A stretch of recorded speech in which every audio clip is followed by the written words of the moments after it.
Fast, fresh fare. The news beat at 5. See for yourself next. I'm Mort Krim. I'm Carmen Harlan. These are the stories breaking tonight.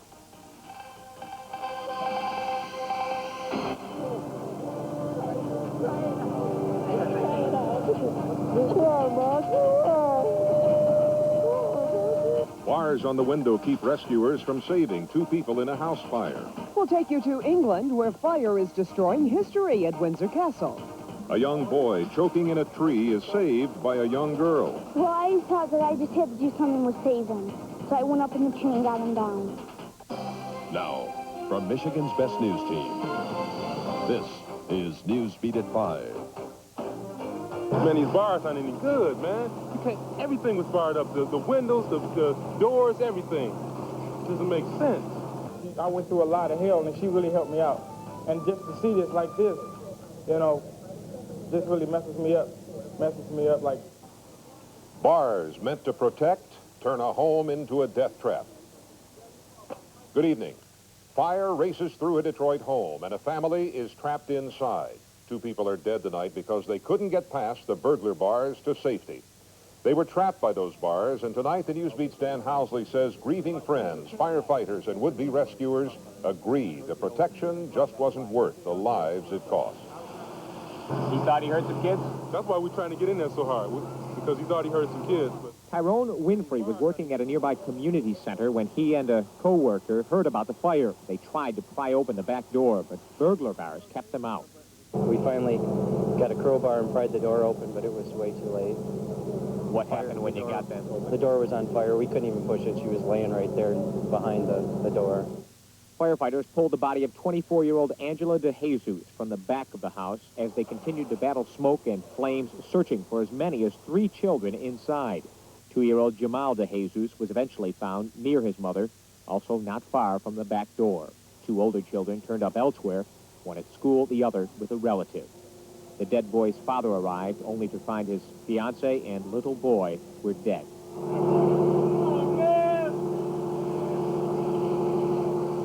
His grief was shared with friends and relatives. Friends and neighbors say they've always viewed burglar bars as a mixed blessing. This woman told us she lived in this house for a few months and always had trouble with the locks. Yeah, the back bars, the front and the back bars. What happened? What kind of problems did you have? Sometimes you could get in and sometimes you couldn't. And feel the jigaloos. Key was jammed. Yeah, the key would. You worried about this kind of thing, burglar bars and fires? For a lot of people, yeah. A lot of people, because you even though the keys are there, you might panic and not be able to open that one extra door. Just, you know, so unfortunately, people make you have to put on your houses, you know. Through the burglar bars, you can still see the fire smoldering here. The cause is thought to be children playing with matches. That's unofficial, the fire department says. But relatives also tell us that the little 2-year-old boy, Jamal, was known to recently be playing with a lighter. So it looks like that will be the cause, though, of course, the factor that made this more than a fire, but a fatal tragedy, appears to be the burglar bars. Mort. All right, thank you, Dan, for that report on a fatal fire in Detroit today. Before this tragedy, friends tell the Newsbeat things had been looking up with Angela DeJesus. She recently got a job as a seamstress, just got a raise, and last week got her driver's license on her 9th try. Carmen? As we told you, this isn't the first time people have been trapped in a burning house by security bars. The Newsbeat's Chris Hansen looks at the protection and danger these bars offer and an alternative that could be very expensive. Those who knew the mother and child killed in the blaze suffered twice today as they realized perhaps the victims didn't have to die. Trapped by the steel bars meant to protect them. Almost everyone in Detroit can relate to this deadly catch-22. On the one hand, you want to protect your home. On the other hand, if there's a fire, you've got to have some kind of way to get out of the house. Yeah, that's true. So you take a choice, you know. I mean, everybody lives in fear anyway in Detroit, you know. So what's the choice? Either somebody gets in to murder you or you burn to death. They're both tragic. It seems to happen again and again. Last week, 2 people died because bars trapped them in their apartment. Last month on Helen Street, 6 people died in a fire they could have survived if not for security bars. We just couldn't get in it because they're bars. The bars. Just couldn't get in. You can see how securely fastened to the window area these bars are in some cases. In order to get these bars off this window, the fire department literally had to tear off part of the home. Fire officials are desperately trying to get the word out to people on how dangerous some of these bars can be. We really want to emphasize to the listening public in this city and in any city that if you're going to have security, you should think about fire evacuation, fire safety as a first priority. There are security bars on the market which can be manually opened from the inside, but they cost money. Money landlords and homeowners in Detroit are hesitant to spend. Detroit City Council is considering an ordinance that would govern the kinds of bars put on homes in the city. There would have to be a release mechanism from the inside. But when you consider the sheer number of homes with the old-fashioned bars in the city of Detroit, it could take years to prevent this sort of thing from happening again. On the city's southwest side, I'm Chris Hansen, Newsbeat. We talked with Detroit City Council about the burglar bars, and council members say it's impossible to outlaw them on Detroit homes. But they're considering a massive public relations campaign to show you just how dangerous these bars can be. A huge fire is burning overseas, and the fire in Windsor Castle is taking centuries of history with it. The castle is 20 miles west of London, and British TV says the fire is shooting up over the castle walls. It started this morning, but Buckingham Palace says none of the royal family is hurt. Let's go now to NBC's Ian Seymour for the latest.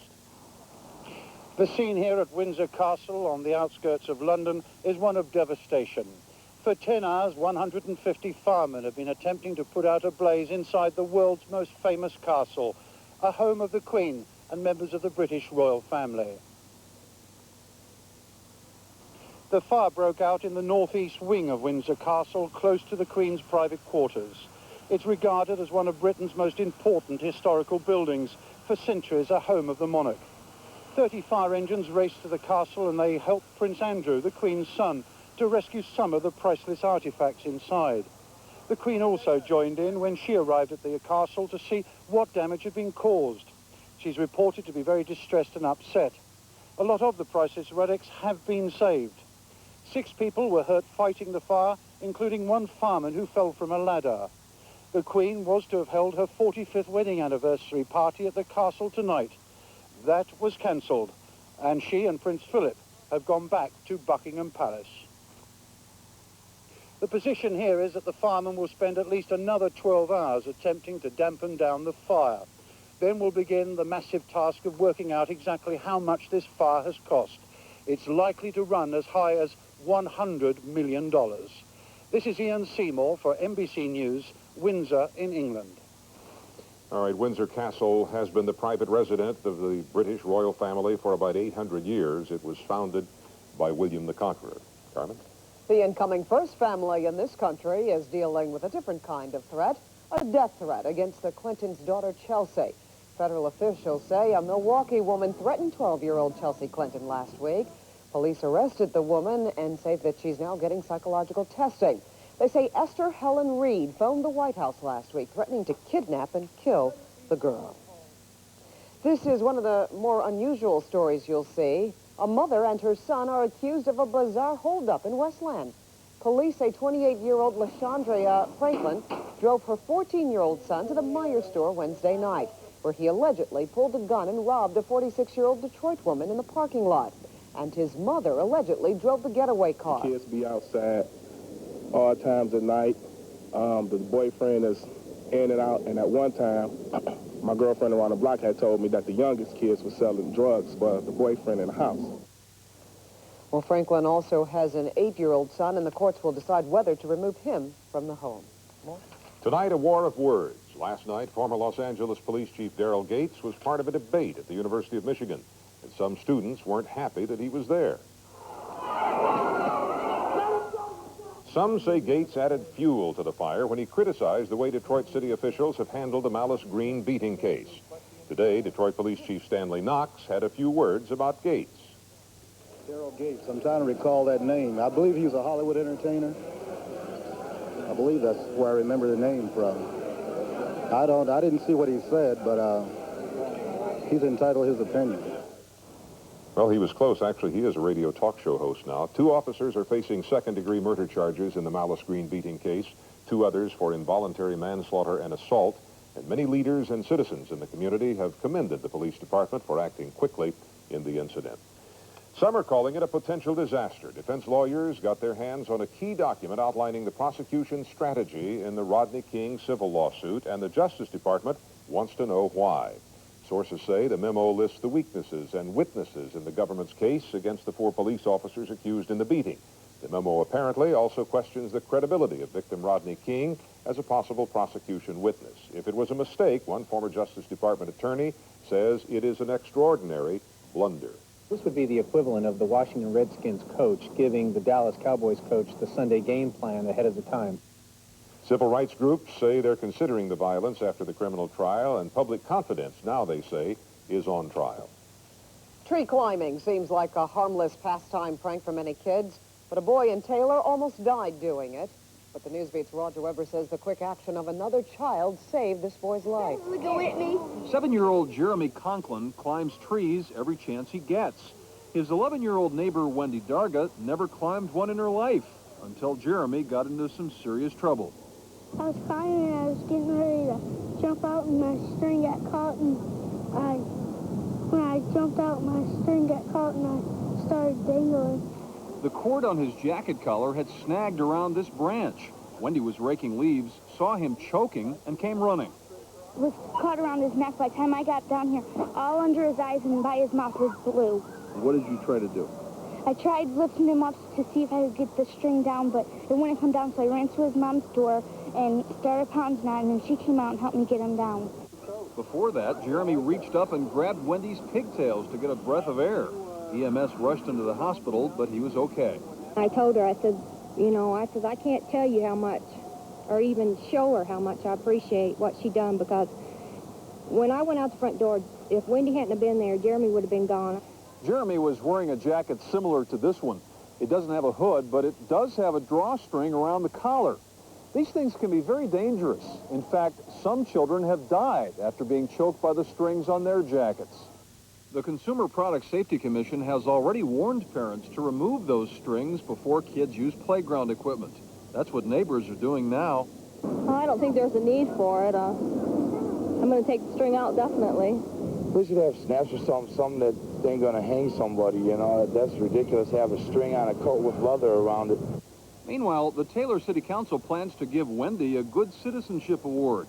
And Jeremy says Wendy is his friend for life. In Taylor, Roger Weber, Newsbeat.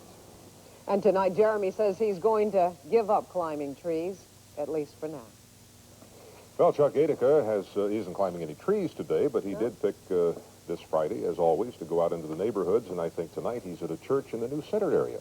With a very special performance tonight, Chuck. Well, that's right. You know, the former lead of Les Mis here in Detroit was J. Mark McVeigh, and he was applauded by the crowds and the critics alike when he was in Detroit, and he left that play, but now has come back to Les Mis performing in London. He has flown in from London for a one-night performance here tonight at Metropolitan United Methodist Church, which is on Woodward, just off of Grand Boulevard. And this is a very special church, and Mark is a very special guy. We'll be talking to him at 6 o'clock as well, but we'll be talking to Dr. Bill Quick, who's the pastor of this church, about what's happening in the city and what the special meaning of this place is, this Metropolitan United Methodist Church, in just a few moments as well. Take a look at numbers on the hours. We scan the skies with Tower Cam, 50 degrees, cloudy skies at Metropolitan Airport now. Humidity at 77%, barometer is falling, east winds at 12. And you can see now the review of the past 24 hours as the cloud cover has been spreading across the region. We've had some sunshine today, which was nice again, but the cloudiness is now thickening up. So the evening forecast is calling for mainly an increase in the cloud cover. Temperatures will be holding in the 50s. The rain should hold off until the wee hours of the morning into the early half of tomorrow. We'll have much more on that in the weekend forecast coming up as well. And again, some very special words of wisdom about where Detroit might be headed and what's happening with churches in and around our city. We've got some beautiful churches here in Detroit. Well, they really do, and you know, a lot has changed here on Woodward Avenue. We'll talk about that too. Certainly has. And a beautiful day today again, Chuck. Thank you. Really Thank you very nice. Thank you. He's taking the credit too. All right. I don't think Pastor Quick would want you to be taking credit for the weather. Oh, sure he would. Thank you. Thank you. No, he wouldn't. You're right. Well, the troubled Hubble Space Telescope finally is giving astronomers a peek into deep space. Take a look. The telescope has snapped a picture of what could be a black hole. It's impossible to see a black hole because light can't get out of them, but astronomers think this swirling cloud of heat and energy is the space around a black hole. Black holes are formed when large stars collapse, just collapse in on themselves. I've had days like that.